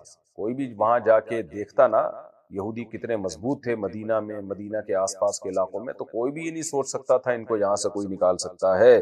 وَظَنُّوا، اور انہوں نے خود بھی یہ گمان کر رکھا تھا، انہم مانعتہم، کہ یہ ایسے لوگ ہیں، مانعتہم حصونہم من اللہ، حصن کی جمع حصون، حصن قلعے کو کہتے ہیں، کہ مانع روکنے والا، مانعتہم روکنے والے ہیں، حصون یعنی حصن چونکہ جمع ہے نا اس لیے مانع کے بجائے مانعہ کا لفظ استعمال ہوا، مؤنث کا صیغہ استعمال ہوا۔ ان کا بھی یہی خیال تھا کہ ان کے قلعے ان کو بچانے والے ہیں، روکنے والے ہیں، من اللہ، اللہ سے، یعنی اللہ کے عذاب سے۔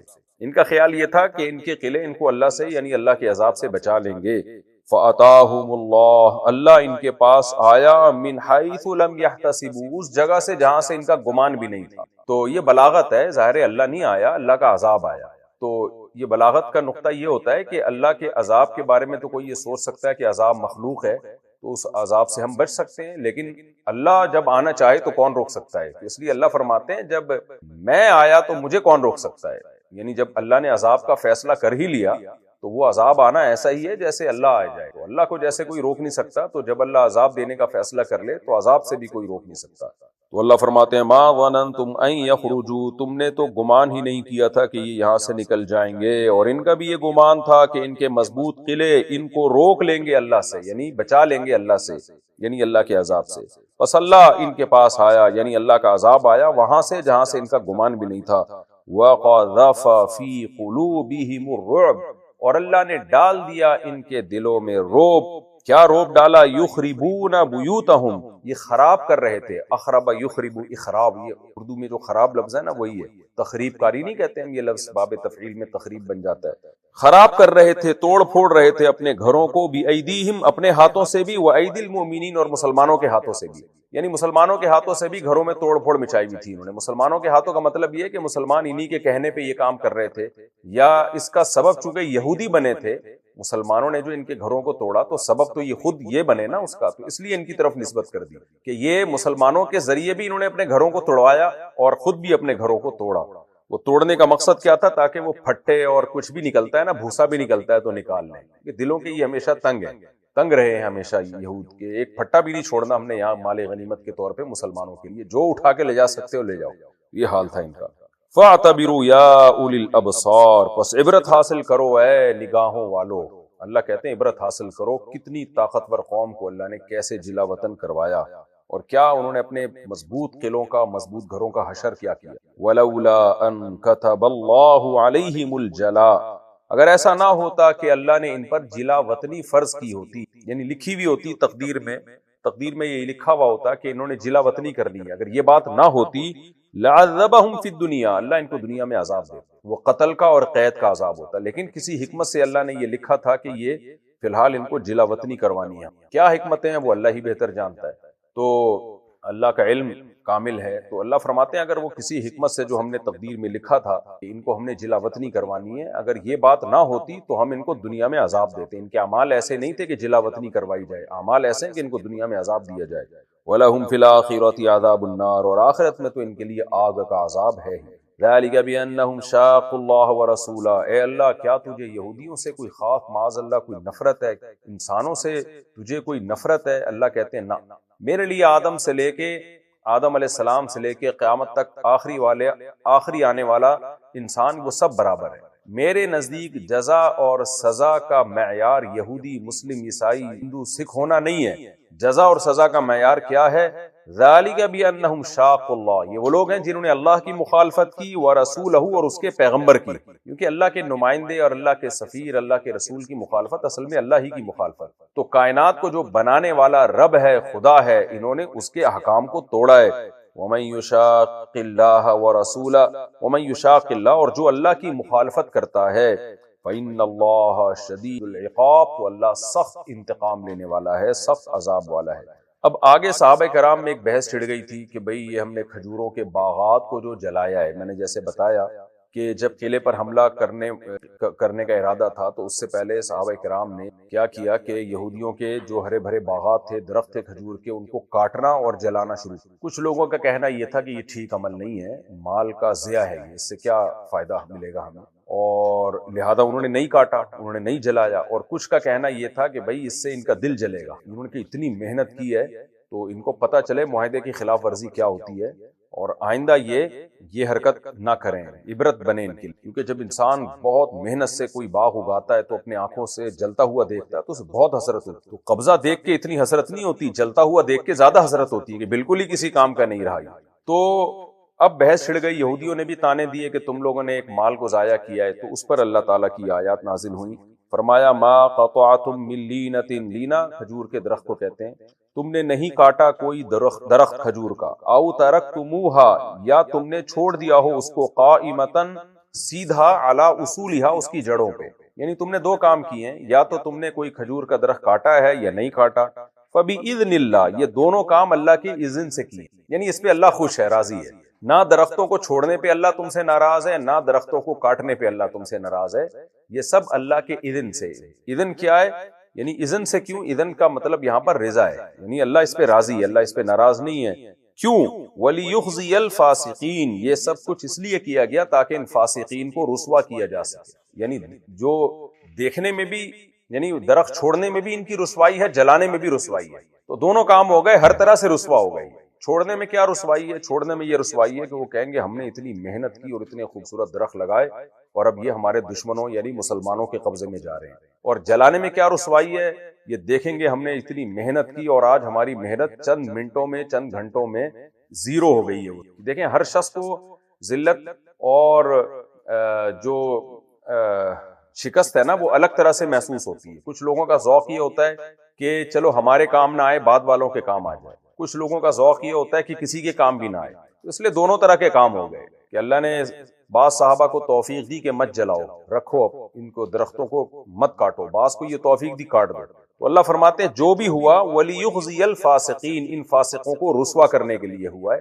تو دیکھنے میں کام جلانے والا بظاہر غلط ہے، لیکن اس کی ایک بیس، ایک اچھی بیس ہے، ایک اس کے پیچھے جذبہ اچھا ہے کہ ان نالائقوں کو عبرت ہو. تاکہ اس سے ہمیں یہ بھی پتہ چلتا ہے کہ بعض کام اول نظر میں برے ہوتے ہیں، لیکن ان کے پیچھے اگر کوئی بڑی حکمت ہو تو وہ اس حکمت کی وجہ سے وہ اچھے بن جاتے ہیں. وہ دیکھنے میں غلط ہوتے ہیں لیکن اس کے پیچھے بڑی حکمت ہوتی ہے. تو ہمیشہ کامیاب لوگ وہی ہوتے ہیں جو دو کاموں میں سے اس کام کو منتخب کریں جس میں نقصان کم درجے کا. یعنی دو کام آپ کے پاس ہیں، دونوں میں آپ کو لگ رہا ہے کہ یہ نقصان ہوگا، تو پھر احون الولیتین، کم درجے کا نقصان کس میں، بینیفٹ زیادہ ہیں یا سائیڈ افیکٹ زیادہ ہیں. تو آج بھی یہی حکم ہے شریعت میں. فقہاء نے کتابوں میں یہ مسئلہ بیان کیا ہے کہ جب بھی جہاد ہوگا تو اصل حکم تو یہی ہے کہ ان کے اموال کو مت جلایا جائے، کھیتوں کو مت تباہ کیا جائے. قرآن میں اس کی مذمت بیان کی گئی ہے، جیسے سورہ بقرہ میں ہے یہلک الحرث والنسل. منافق کی علامت بیان کی گئی، وہ حرث یعنی کھیتیوں کو اور نسلوں کو برباد کرتے ہیں. یعنی جانوروں کی نسلیں ہو گئی یا انسانوں کی نسلیں ہو گئی، کھیتیاں ہو گئی، اموال کو برباد کرنے کا یہ ذریعہ بن گیا. اصل حکم تو شریعت کا یہی ہے کہ اموال کو برباد نہ کیا جائے. لیکن بعض دفعہ اگر امام وقت جو ہے، مسلمانوں کا جو بھی مجاہدین کا کمانڈر ہے، وہ اگر یہ سمجھتا ہے کہ اس سے بڑی حکمت فی الحال ہمارے پیش نظر ہے، تو پھر ان اموال کو جلانے کی بھی شریعت میں اجازت ہے. اس آیت سے وما افاء اللہ علی رسولہ منہم فما اوجفتم علیہ من خیل ولا رکاب.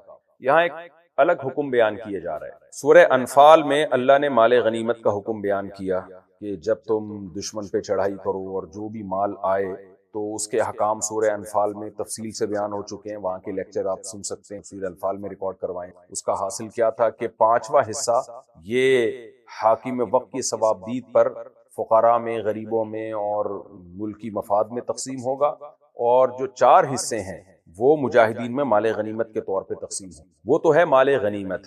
ایک ہوتا ہے مال فے. مال فے کا مطلب یہ ہوتا ہے، فے عربی میں اصل میں کہتے ہیں لوٹنے کو. تو فے کا مطلب لوٹنا. فی الزوال کا لفظ ایک ٹرم استعمال ہوتی ہے، یعنی وہ سایہ جو زوال کے وقت ہوتا ہے، جو لوٹتا ہے. یعنی سمٹ کے چھوٹا سایہ ہو جاتا ہے جب سورج بالکل سر پہ چلا جاتا ہے. اور للذین یؤلون من نسائهم تربص 4 اشہر فإن فاؤوا فإن اللہ غفور الرحیم. اللہ نے فرمایا جو قسم اٹھا لے اپنی زوجہ کے پاس 4 مہینے نہیں جائیں گے، تو زوجہ کے پاس نہیں جائیں گے تو 4 مہینے تک انتظار کریں گے. وہ فَإِن فَاؤوا، پس اگر وہ لوٹ جائیں، وہاں بھی فاؤ کا لفظ ہے، یعنی اپنی قسم سے رجوع کر لیں، یعنی قسم توڑ لیں. پھر آگے اس کے احکام بیان کیے. تو فے کا اصل معنی ہوتا ہے لوٹنا، اور افاء یفیء یہ باب افعال ہے، افواء لوٹانا. تو لیکن اب یہ ٹرم کے طور پر استعمال ہوتا ہے کہ اللہ نے بغیر جنگ کے کافروں کا مال اٹھا کے لوٹا دیا مسلمانوں کی طرف. تو ایسے لوٹائے ہوئے مال کو مال فے کہا جاتا ہے. یعنی اللہ نے گویا یہ لوٹا دیا، فری میں لوٹا دیا، جس میں جنگ نہیں ہوئی ہے. تو بنو نذیر سے جو جنگ ہوئی تھی وہ بھی دیکھنے میں جنگ تھی، حقیقت میں جنگ ہوئی نہیں. قلعہ کا محاصرہ ہوا اور بالآخر وہ ہتھیار ڈال کے چلے گئے. اچھا، ان سے معاہدے میں یہ بھی طے ہوا تھا کہ آپ گھر کا سارا سامان لے جاؤ لیکن ہتھیار نہیں لے جا سکتے. تو ہتھیار لے جانے کی ان کو اجازت نہیں تھی، ہتھیار یہیں چھوڑنے پڑیں گے، باقی سارا جو بھی آپ کے گھروں کا سامان ہے اٹھا کے لے. تو جو باقی جو ان کے اموال تھے جو وہ ظاہر نہیں لے جا سکتے تھے، تو وہ مجاہدین کو جب ملے ہیں تو وہ مال غنیمت نہیں تھا. اس کو اللہ نے ایک نام دیا مال فے کا، کہ جس پر مسلمانوں کو کوئی مشقت نہیں ہوئی، یعنی جنگ نہیں ہوئی. تو ہمیشہ کے لیے یہ حکم ہے کہ مجاہدین اگر کسی علاقے میں جاتے ہیں، گھیراؤ کر لیتے ہیں اور وہاں جنگ نہیں ہوتی اور جنگ کے بغیر ہی وہ لوگ علاقہ چھوڑ کے چلے جاتے ہیں، جنگ کی نوبت ہی نہیں آتی، تو پھر جو مال آئے گا وہ مال غنیمت کہلائے گا.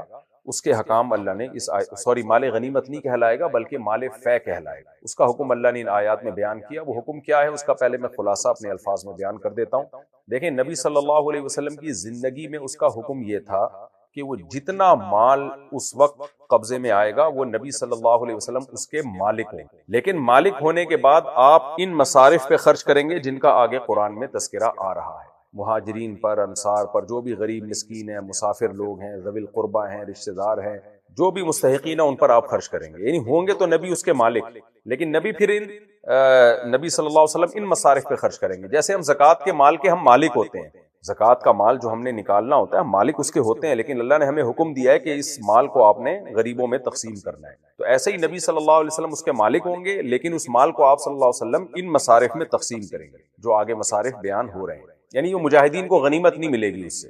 تو ایک بات تو یہ. دوسری بات یہ، ہم جب زکوٰۃ کے مالک ہوتے ہیں اور ہمیں حکم دیا جاتا ہے کہ زکوٰۃ کا مال ابھی تمہارا ہے لیکن غریبوں میں تقسیم کرنا ہے، اگر ہم تقسیم کیے بغیر مر جائیں تو پھر وہ ہماری اولاد اس کے وارث بنتی. لیکن نبی صلی اللہ علیہ وسلم کے لیے حکم یہ تھا جو صحیح احادیث سے ثابت ہے کہ نبی اس مال فے کے مالک تو ہوں گے، لیکن آپ صلی اللہ علیہ وسلم کے دنیا سے جانے کے بعد اگر آپ کی ملکیت میں مال فے میں کچھ موجود ہوا تو آپ کی ملکیت میں وہ مال ملکیت میں ہونے کے باوجود وراثت میں تقسیم نہیں ہوگا، بلکہ وہ وقف ہوگا مسلمانوں کی مصلحت کے لیے، یعنی وہ آپ کے رشتہ داروں میں وراثت کے طور پہ تقسیم نہیں. جیسے فدق کا جو باغ تھا وہ بھی مال فے میں ملا تھا، اسی طرح خیبر جو آدھا خیبر ہے وہ بھی مال فے تھا، اور بھی کچھ پراپرٹی تھی جو نبی صلی اللہ علیہ وسلم کو مال فے میں ملی تھی. تو اگرچہ نبی اس کے مالک تھے اور آپ کو حکم تھا کہ اس کو ان مصارف میں آپ خرچ کریں، تو مالک ہونے کے باوجود اس میں وراثت جاری نہیں ہوگی. یہ بات صحیح احادیث سے ثابت ہے. نحن معاشر الانبیاء، ہم انبیاء کی جو جماعت ہیں وہ ہم نہ وارث بناتے ہیں نہ وارث بنتے ہیں، ہماری وراثت علم ہے. یہ اللہ نے پیغمبروں کو ایک خاصیت دی ہے کہ ان کا کوئی بھی مال جو ان کی ملکیت میں وہ وراثت میں تقسیم نہیں ہوگا، بلکہ وہ آپ انبیاء کے دنیا سے جانے کے بعد وہ وقف ہوتا ہے، یعنی مصلحت میں جو عام مصالح عامہ ہیں ان میں خرچ ہو. نبی صلی اللہ علیہ وسلم کے دنیا سے جانے کے بعد اب مال فے کا کیا حکم ہے کہ جو بھی حکومت ہے جس کی سرپرستی میں جہاد ہو رہا ہے تو حکومت اس مال کو اپنے کنٹرول میں لے گی، مال فے کو، اور عام مصلحت میں خرچ کرے گی، لیکن حکومت اس کی مالک نہیں ہوگی. یعنی نبی میں اور نبی کے دنیا سے جانے کے بعد جو حکومت قائم ہوگی اس میں فرق یہ ہے کہ نبی کو تو اللہ نے مالک بنایا تھا، ہاں حکم دیا تھا کہ ان مصارف میں آپ نے خرچ کرنا ہے، لیکن حکومت اس کی مالک نہیں ہوگی، بلکہ حکومت ان مصالح میں ہی خرچ کرے گی جو مصالح جو مصلحتیں نبی صلی اللہ علیہ وسلم نے جن مصلحتوں میں خرچ کیا. البتہ اس میں ایک چیز یہ ہے کہ نبی کی زندگی میں مال فے میں نبی کے رشتہ داروں کا حق تھا، لیکن نبی کے دنیا سے جانے کے بعد وہ حق بھی ساقط ہو گیا. تو حکومت تمام کا تمام اس کو جو عام مصالح ہیں ان میں خرچ کرے گی. ان مصالح میں جو بھی یعنی جس کو حضرات فقہاء نے بیان کیا کہ جو حکومت کو حکومت چلانے کے لیے جو یا عوام کے فائدے کے لیے جتنے بھی کام ہیں ان میں وہ خرچ کر سکتی ہے، جیسے پل بنانا اور بارڈر کی حفاظت کرنا یا اور جو بھی، یہ تو بیسیوں مدات ہیں، یعنی اس کو جس کو ایک عام لفظ استعمال ہوتا ہے مصالح عامہ، یعنی عام لوگوں کی مصلحت میں اس کو خرچ کیا جائے گا. تو یہ خلاصہ نکلا ہے جی مال فے کے احکام کا. باقی مال غنیمت میں تو 5واں حصہ نکال کے باقی 4 حصے وہ مجاہدین میں تقسیم کیے جاتے ہیں. تو یہاں بھی یہ سوال کھڑا ہوا تھا کہ جب بنو نذیر کے اموال صحابہ کرام کے ہاتھ میں آئے تو یہ بحث شروع ہو گئی کہ بھئی یہ وراثت میں تقسیم ہوگا، ہم نے اس پہ ہم اتنے دن سے محاصرہ کیے رکھے ہیں. تو اللہ تعالیٰ نے آیات نازل کی، فرمایا وما افاء اللہ علی رسولہ منہم، جو کچھ اللہ نے بطور فے کے دیا ہے اپنے رسول صلی اللہ علیہ وسلم کو، منہم ان کافروں میں سے، یعنی ان کافروں سے اللہ نے جو لوٹا دیا، علی رسول ہی اپنے رسول پر، یعنی یہاں کا مال اٹھا کے جو اللہ نے اپنے نبی کو دیا ہے بطور فے کے جو دیا ہے، یعنی جنگ کے بغیر دیا ہے. تو فما اوجفتم علیہ من خیل، نہیں دوڑائے ہیں تم نے اس مال پر، من خیل گھوڑے، ولا رکاب اور نہ سواریاں. رکاب یہ اونٹ سے کنایا ہے، اونٹ کے کجاوے کو رکاب کہتے ہیں جس پہ لوگ بیٹھتے ہیں، تو مراد اس سے اونٹ ہے کہ نہ تم نے اس پہ اونٹ دوڑائے ہیں، یعنی لمبے لمبے سفر بھی نہیں کیے تم نے. مدینہ سے 2 میل کے فاصلے پر تھا یہ بنو نذیر جہاں رہتے تھے نا، ان کے قلعے 2 میل کے فاصلے پر تھے مدینہ. نہ کوئی لمبا سفر ہوا ہے تمہارا، نہ کوئی تم نے ان پہ گھوڑے دوڑائے، یعنی گھوڑے دوڑا کے کوئی جہاد کی. تو یہ سفر کا تذکرہ تو یہ بتانے کے لیے کر دیا کہ تمہاری مشقت نہیں ہوئی، لیکن اصل حکم سفر پر نہیں ہے. اصل حکم یہ ہے کہ بغیر جنگ کے تمہارا قبضہ ہوا ہے ان کے مال پہ. تو تم نے نہیں دوڑائے نہ گھوڑے نہ اونٹ، ولیکن اللہ یسلط رسولہ علی من یشاء، لیکن اللہ چاہتا ہے اپنے پیغمبروں کو جس پر چاہتا ہے مسلط کر دیتا ہے. تو اللہ نے اپنی قدرت سے ان کے دلوں میں رعب ڈال دی اور پیغمبر کو فتح عطا فرما دی ہے. واللہ علی کل شیء قدیر، اللہ ہر چیز پر قدرت رکھتا ہے. ما افاء اللہ علی رسولہ من اہل القری، پس جو بھی اللہ نے اپنے رسول کو دیا ہے، من اہل القری، ان بستیوں والوں میں سے، جتنی بستیاں تھی بنو نذیر کی اور یہ سب اکٹھے ہو گئے تھے، تو ان میں سے جو کچھ بھی تمہیں غنیمت میں طور پہ اللہ نے اپنے نبی کو دیا ہے، تو وہ کس کا ہے؟ فللہ، وہ ٹوٹلی اللہ کا ہے. یہ تعظیماً اللہ نے ذکر کیا، ویسے تو سب کچھ اللہ ہی کا ہے، لیکن یہاں یہ بتانے کے لیے جب وہ اللہ کا ہے تو پھر اللہ کی مرضی سے تقسیم ہوگا. تو اللہ کی مرضی کیا ہے؟ ولی رسول، کہ وہ رسول کا ہے، یعنی رسول اس کے مالک ہیں. اور رسول کیا کریں گے؟ ولی ذی القربا، پھر وہ قرابت داروں کے لیے، یعنی نبی کے قرابت دار مراد ہیں، اس سے نبی صلی اللہ علیہ وسلم کے رشتہ دار مراد ہیں، جنہوں نے آپ صلی اللہ علیہ وسلم کی مدد کی اور نصرت کی. والیتاما، اور یتیموں کا حق ہے اس میں. والمساکین، اور یتیموں سے مراد عام یتیم، اور مسکینوں کا حق ہے. وابن السبیل، اور مسافروں کا حق ہے اس میں. اچھا، نبی صلی اللہ علیہ وسلم اسی مال فے سے اپنے گھر کا راشن بھی ڈلوایا کرتے تھے. ایک سال کا نان نفقہ اپنی ازواج کو آپ صلی اللہ علیہ وسلم مال فے میں سے دیا کرتے تھے. تبھی نبی نے فرمایا نا، جعل رزقی تحت ظل رمحی، اللہ نے میرا رزق میری تلوار کے سائے میں رکھا ہے. تو ہمارے نبی صلی اللہ علیہ وسلم کا کوئی ذریعہ آمدن نہیں تھا نبوت کے بعد. آپ صلی اللہ علیہ وسلم کو مال فے کے ذریعے اور جہاد میں غنیمت کے ذریعے جو ملتا وہی آپ صلی اللہ علیہ وسلم اپنے گھر میں دے. یہ بھی بڑی فخر کی اور ایک عزت اور شان کی بات ہے کہ ہمارے نبی نے فرمایا اللہ نے میری روزی تلواروں کے سائے میں رکھی ہے. اور اس وقت تلوار چلانا آسان نہیں تھا. ہو سکتا ہے کوئی اسلام دشمن کہے کہ بھئی یہ تو پھر بہت آسان ہے، تلوار اٹھاؤ اور کرتے چلے جاؤ. نہ، نبی صلی اللہ علیہ وسلم کی تلوار اللہ کی مرضی کے بغیر نہیں چلتی تھی. کبھی آپ کی تلوار مظلوم کے خلاف نہیں چلی ہے. اور دوسری بات، اس وقت آپ صلی اللہ علیہ وسلم کتنی کمزوری کی حالت میں تھے. اس وقت جہاد کرنا آسان نہیں تھا. آپ کا مقصد اعلاء کلمت اللہ تھا، لیکن اللہ نے آپ کو یہ فضیلت دی کہ جو اس سے آپ کو ملے گا اسی سے آپ کا گھر بھی چلے گا. لیکن قربان جائیں سید ازواج مطہرات پر کہ ہمارے نبی اپنی ذمہ داری پوری کرتے. ایک سال کا راشن امہات المومنین کو دیتے اور وہ 2-4 دن میں ہی سارا صدقہ کر کے ختم کر دیتی. سارا صدقہ کر کے ختم کر دیتی. صبح سے وہ راشن بٹنا شروع ہوتا جو 1 سال کا راشن ملتا نا. یعنی آپ نے امہات کی تربیت ایسی کی تھی کہ وہ بچانا کچھ نہیں، تو صبح سے ہی وہ راشن تقسیم ہوتا اور 2-4 دن کے اندر سارا کا سارا تقسیم ہو جاتا تھا. بعد میں حضرت عمر رضی اللہ تعالیٰ عنہ کا دور آیا. حضرت عمر ناراض ہوتے تھے کہ میں جو نان نفقہ بھیجتا ہوں نبی کی ازواج کے لیے وہ سارا صدقہ کر دیتی. لیکن حضرت عمر کی ناراضی کا بھی ان پہ کوئی اثر نہیں ہوا.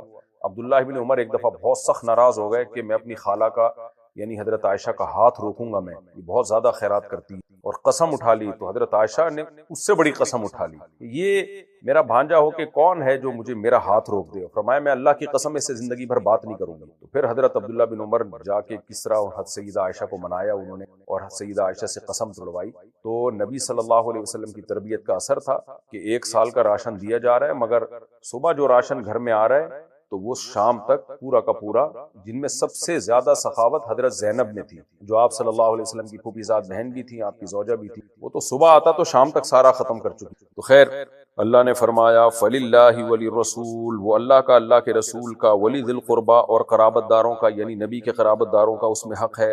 اور عام یتیموں کا، عام مسکینوں کا، اور مسافروں کا، یعنی ان سب لوگوں کو اس میں سے حصہ ملے گا. اور یہ نبی کی ثوابدید پر ہے کہ کس کو کتنا دینا ہے. کئی لا یکون دولتم بین الاغنیاء منکم، تاکہ یہ نہ ہو جائے، نہ یہ سمٹ کے رہے بین الاغنیاء منکم، تم میں سے جو مالدار لوگ ہیں ان کے ہاتھوں میں سمٹ کے نہ رہے.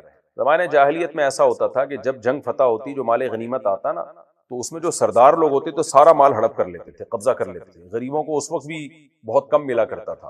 تو اللہ نے فرمایا کہ یہ جو ہم نے اتنے صارف مصارف رکھ دیے کہ رشتہ دار بھی، یتیم بھی، مسکین بھی، مسافر بھی، تو اس میں حکمت کیا ہے کہ دولت چند ہاتھوں میں نہ سمٹ جائے، چند لوگ نہیں اس پہ قبضہ کر کے بیٹھ جائیں. تو اس لیے اللہ نے زکوٰۃ میں بھی یہی مصلحت ہے کہ زکوٰۃ غریبوں کا حق ہے تاکہ مالداروں سے نکل کے غریبوں کے پاس جائے. تو دولت کی جو سرکولیشن ہے اس میں اعتدال پیدا کرنے ہی کے لیے ہمیں مال غنیمت کے حکام دیے گئے اور مال فے کے حکام دیے گئے. زکوٰۃ، صدقہ فطر، قربانی، یہ سب چیزیں اصل میں اسی کا مظہر ہے. اس لیے علماء نے اس آیت کو بہت جامع آیت قرار دیا ہے، کئی لا یکون دولتم بین الاغنیاء منکم، تاکہ یہ نہ ہو جائے، یعنی یہ جو مال ہے یہ اغنیاء کے درمیان ہی سمٹ کے نہ رہ جائے، چند لوگوں کا قبضہ نہ ہو جائے مال پر. تو شریعت کے جتنے مالی احکام ہیں، سود کو بھی اسی وجہ سے حرام قرار دیا. تو مالی احکام جو معیشت میں اعتدال کے لیے شریعت نے ہمیں یہ احکام دی تاکہ دولت چند ہاتھوں میں سمٹ کے نہ رہ جائے. وما آتاکم الرسول فخذوہ. اب کسی کو اشکال ہوگا یہ کیا بھائی، اللہ نے ہم نے جو ہے وہ محاصرہ کیا اتنے عرصے، اور مال غنیمت میں تو ہمیں سارا مال غنیمت یتیموں میں، قرابت داروں میں، مسکینوں میں، مسافروں میں جا رہا ہے. تو اللہ فرماتے ہیں کہ کوئی بات نہیں، ما آتاکم الرسول، رسول تمہیں جو کچھ دے دیں فخذوہ لے لو، وما نہاکم عنہ، اور جس سے تمہیں روک لیں فانتہوا، اس سے رک جاؤ، کیونکہ رسول جو کچھ کر رہے ہیں اللہ کی مرضی اور اللہ کے حکم سے کر رہے ہیں، تو اس لیے رسول سے کی مخالفت مت کرو۔ جب مال غنیمت دے دیں تمہیں لے لو، نہیں دیں تو اللہ کا حکم ہے، مال فے بھائی اس میں یہ غریبوں مسکینوں میں جائے گا تو غریبوں مسکینوں میں جانے دو۔ یہ آیت تو مال کے بارے میں نازل ہوئی کہ نبی جو تمہیں دیں اس کو لے لو، لیکن علماء کا اجماع ہے کہ یہ ہر حکم کے بارے میں، نبی جب بھی ہمیں کوئی حکم دیں گے ہم اس پر عمل کریں گے، اور جب کسی بات سے ہمیں روکیں گے تو بلا چون و چرا ہم نے اس بات سے رک جانا ہے، کیونکہ محمد صلی اللہ علیہ وسلم کی حیثیت محمد ابن عبداللہ کی نہیں ہے، بلکہ آپ کی حیثیت جب آپ کوئی آرڈر دیتے ہیں وہ آپ کی حیثیت محمد الرسول اللہ کی ہے، کہ آپ اللہ کے پیغمبر، اللہ کے نمائندے، اللہ کے سفیر ہیں۔ آپ جو بات آپ کہہ رہے ہیں وہ آپ نہیں کہہ رہے، وہ اللہ کہہ رہے ہیں۔ واتقوا اللہ، اور اللہ سے ڈرو، ان اللہ شدید العقاب، اللہ سخت عذاب والا ہے۔ للفقراء المہاجرین، اللہ نے ایک اور مصرف بیان کیا کہ قرابت داروں کو تو دینا ہی ہے، یتیموں کو بھی دینا ہے، مسکینوں کو بھی اور ابن سبیل کو بھی، اور خاص طور پر ان فقراء کو۔ دیکھیں مسکین میں سارے فقیر آ گئے، لیکن اللہ نے مہاجرین فقراء کا الگ سے تذکرہ کیا، اور جن انصار نے ان مہاجرین کو اس وقت خاص طور پہ ٹھکانہ دیا تھا ان کا بھی اللہ نے الگ سے ذکر کیا کہ ان دونوں کو بھی دینا ہے۔ تو یہ کون ہے؟ للفقراء المہاجرین، وہ فقیروں کے لیے ہے یہ حق، یہ مال فے، المہاجرین جنہوں نے ہجرت کی تھی، الذین اخرجوا من دیارہم، جن کو نکالا گیا تھا اپنے گھروں سے، واموالہم، اور اپنے مالوں سے، جن سے مکہ میں ان کے مال اور گھر چھینے گئے، یبتغون فضلا من اللہ ورضوانا، وہ تلاش کرتے ہیں اللہ کا فضل اور اس کی رضا، یعنی اللہ کی فضل اور اس کی رضا تلاش کرنے میں لگے ہوئے ہیں، وینصرون اللہ ورسولہ، اور اللہ اس کے رسول کی مدد کرتے ہیں، یعنی دین کی مدد کرتے ہیں، اولئک هم الصادقون، یہی لوگ سچے ہیں، یعنی ایمان کے دعوے میں یہی لوگ سچے ہیں، تو ان کا بھی حق ہے اس میں۔ تو یہاں ایک علمی نکتے کی بات ہے کہ بہت سے ائمہ کا یہ مذہب ہے کہ جن صحابہ نے مکہ سے مدینہ ہجرت کی اور اپنا مال وہ مکہ میں چھوڑ کر آئے اور ان مالوں پر کافروں نے قبضہ کر لیا، تو وہ کافروں کی ملکیت میں نہیں آئی بلکہ وہ مسلمان اس کے مالک تھے۔ تو اسی سے انہوں نے استدلال کیا کہ دنیا میں جہاں بھی غیر مسلم کنٹری اگر کسی مسلم کنٹری پہ قبضہ کرے گا، یا جنگ میں مسلمان جنگ ہار جائیں گے اور غیر مسلم ہمارے مال پہ قبضہ کر لیں، تو وہ مالک نہیں بنتے، مالک ہم ہی رہتے ہیں، لہذا اس میں وراثت کے حکام اور وہ سارے حکام وہی ہوں گے جو قبضہ کرنے سے پہلے تھے۔ لیکن امام ابو حنیفہ رحمہ اللہ تعالیٰ کا موقف یہ ہے کہ جنگ کے دوران اگر ہم ان کے مال پہ قبضہ کر لیں تو ہم اس کے مالک ہیں، اگر وہ ہمارے مال پر، ہماری پراپرٹی پر قبضہ کر لیں تو پھر وہ اس کے مالک بن جاتے ہیں، پھر مسلمان کا حق اس میں ختم ہو جاتا ہے، الا یہ کہ مسلمان دوبارہ حملہ کر کے چھین لیں ان سے، جب تک چھینتے نہیں ہیں تو مسلمان کی ملکیت ختم ہو جاتی ہے، اور پھر اس پہ وہ دشمن قابض ہو گیا تو وہ اس کا مالک ہے، پھر آگے اس میں مسلمان کی وراثت وغیرہ جاری نہیں ہوئی۔ تو امام حنیفہ نے اسی آیت سے استدلال کیا ہے کہ دیکھو قرآن کیا کہہ رہا ہے، ان فقراء مہاجرین کے لیے بھی مال فے میں حق ہے جن کو ان کے گھروں اور مالوں سے نکالا گیا۔ تو مال سے ان کو اور ان کے گھروں سے نکالا گیا، حالانکہ وہ مالدار تھے، ان کے پاس مال تھا، لیکن قرآن ان کو فقیر کہہ رہا ہے، وہ فقیر اسے کہتے ہیں جس کے پاس مال نہیں ہوتا۔ امام ابو حنیفہ نے اس سے استدلال کیا، اس سے پتہ چلتا ہے کہ یہ مال ان کی